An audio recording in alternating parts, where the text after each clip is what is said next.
neo-Nazis, white supremacists, and other hate groups that are repugnant to everything we hold dear as Americans. Facing backlash from his initial response, President Trump did finally call out hate groups by name. It came 48 hours after the violent protests and demonstrations in Charlottesville.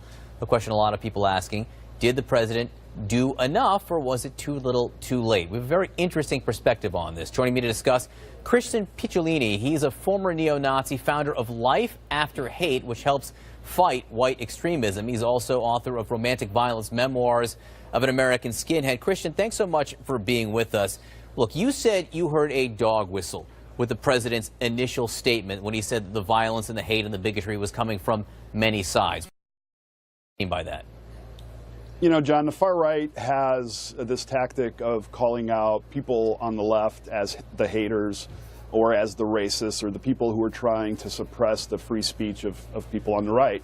So when the president said that he hoped that all sides would find a way out of this conflict, he was speaking directly about the left-wing folks who were there protesting, I believe. It's a common tactic, and I've heard the dog whistles all throughout the campaign and even into the presidency, where, in the movement 30 years ago when I was involved, they would say things like the Jewish media, whereas now they've started to use more palatable terms like liberal media or globalism when referring to the global Jewish conspiracy. So these are all very concerted marketing strategies on the ultra-right's part to really make the language more normalized to appeal to more Americans.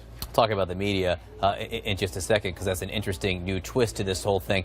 The president's new statement, 3 days after the fact, were there any dog whistles there? We just heard it. He called out the KKK by name, white supremacists by name, neo-Nazis by name.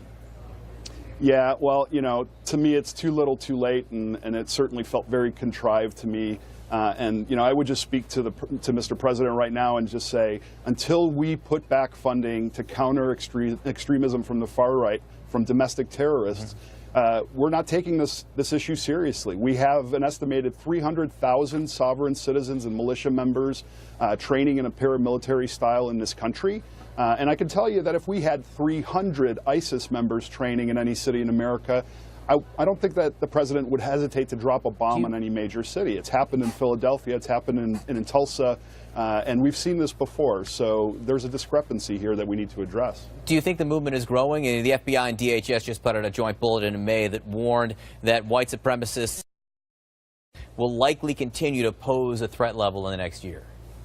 Well, it's a problem that's never gone away. It's always been a problem that since our founding, we've had systems in place that support white supremacy. Do you think it's worse now? Do you think it's worse now, and if so, why? Absolutely. Well, I think it's bigger now because there's so much propaganda on the internet that's recruiting young people who feel marginalized, who may not fit in real life, who are searching for an identity, a community, and a purpose. And because they're marginalized or because they have some sort of brokenness underneath them, they're tending to try and find these solutions in very simple ways, in very black and white terms that blame the other. So it is bigger, but I also think that because the media is speaking about it so much, we're also recognizing it more in our sons and daughters and coworkers. So, at some point we need to really take this issue very seriously. All right, you brought up the media before, which is a constant foil for President Trump. And this morning, I'm not sure if we have the image or not, but for a brief period of time, he sent out an image which was of a train hitting a CNN reporter right there. He says nothing can stop the Trump train, a train running over a CNN reporter. He pulled down that tweet, and the White House later said that it was inadvertent. He didn't realize what it was initially, that it was a CNN reporter being mowed down right there. You talked about the messages about the media, now called the liberal media in some fronts. You said back 30 years ago, where you were involved with the neo-Nazi movement, it was called the Jewish media right there.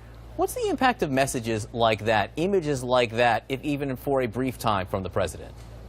Does it really matter who was on the end of that train? Should a president be tweeting anything about a train running over anybody? I think it's inappropriate. And, we've seen some of the retweets that he's made on Twitter, even as early as this morning, where he retweeted a conspiracy theorist. That shows me what world he's living in, where he gets his information, and what's influenced his decisions. But historically speaking, from your time there, attacks on the media you know, it's not just questioning the quality of journalism, is it? No, no, it's questioning the power and the control behind the voice of the public. And they claim that there is a conspiracy theory that diversity is a code word for white genocide. They believe the media is promoting a multicultural agenda. They believe that the media is co-opting, you know, what they see as kind of their white identity. And it couldn't be more false. All right, Kristen Picciolini, very interesting discussion. Thank you for helping us. You know, in some ways, you know, we hear what is spoken. We don't always know what is heard by these groups, and sometimes that's just important. So thank you very much for being with us.